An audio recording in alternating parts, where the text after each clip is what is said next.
This is Dr. Lou Cella, and I'm a doctor of sport and performance psychology who helped Haverford High School go from 1-9 to 11-2 last year.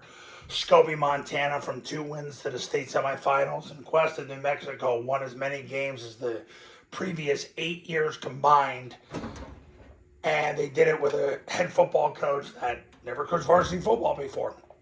So in this video, we're going to talk about the B-back's three-phase landmark on the zone dive. So when the B-back runs zone dive, now I'm doing a camp today in Virginia, and I have to constantly reinforce this to the B-back.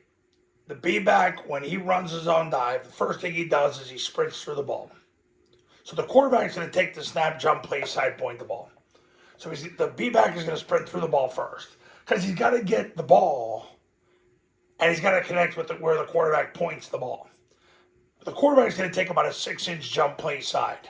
So the B-back is stepping with his right foot first. He's sprinting through the ball. Then, once he secures the ball, if he's going to the right, he's left over right, 5 points of pressure on the ball. He's got both fingertips on both noses of the ball. Then he sprints through the play side hip of the tackle. Now, I'm going to tell you this right now. I like to say, if it's zone dive right, sprint through the right hip of the right tackle. And it's not where the tackle was, it's where the tackle is going to be. Because the tackle comes down toward the guard. Now, if he's got a 4-eye or a 3, it'll be a little wider. So he sprints through the ball. Then he sprints through the play side hip of the tackle. What you're going to notice about B-backs is they want to get width. You don't want them to get width because the third step's the key step. Because as soon as they go off tackle and they press through the play side hip of the tackle, the right hip of the right tackle in this case, then they are going to sprint through the middle of the field to the end zone. And I'm going to tell you right now, because they want to spill the ball. The problem is when you spill the ball, you spill it into the corner. Sometimes you spill it into a defender who's taking the quarterback. That's the problem with a lot of high school B-backs. They want to go that way. They need to go to the middle of the field to the end zone. And yeah, the free safety's on block too, but guess what? If he over pursues, you're out the gate. And also remember, the end zone's here, not here.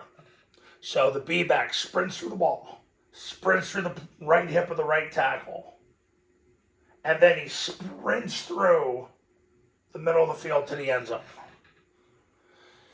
2 and 3 are much harder than 1, obviously. 2 is he presses through the right hip of the right tackle. You're going to see that he's going to want to get wide. He's going through the right hip of the right tackle.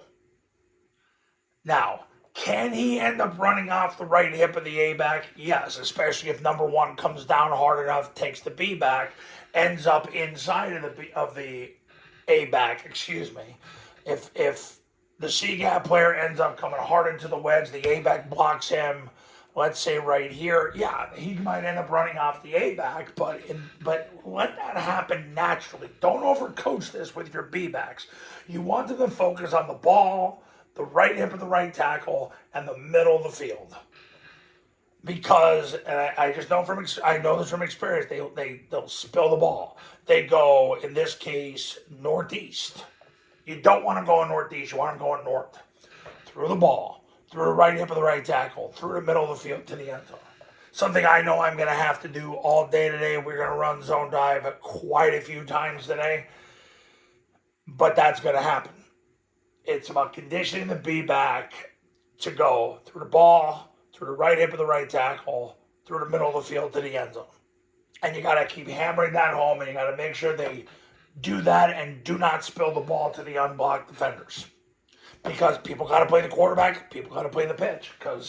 And this is why it's so important, too, that you run midline triple option. You don't get comfortable running a dive toss offense. You got to run mid-triple. Because when the C-gap player comes down, you got to have a way to get the ball on the perimeter. And that's when you become a threat. The whole reason why Army evolved the zone dive in 2017 is to get this guy to come down and take the beat back. That's why. So utilize that with the zone dive. So with the B back, through the ball, through the right hip of the right tackle, through the middle of the field to the end zone. Okay, coaches. Triple Option Football Academy camps like the one I'm going to do today in Virginia. Camps are $29.97 to $39.97 depending on your geographic region. Online camps, if you want to do an online camp, all you need is an iPhone and a Bluetooth speaker. It's $19.97. The same camp we've done the last 15 years. If you do a camp, you get the online academy for free. If you want to do the online academy by itself, it's $9.97. Call this number to become a client. Go to this website if you need to learn more. I do separate academies for 8, 9, and 11 man. I do separate camps for 8, 9, and 11 man. And I will see you in the next video. Talk soon.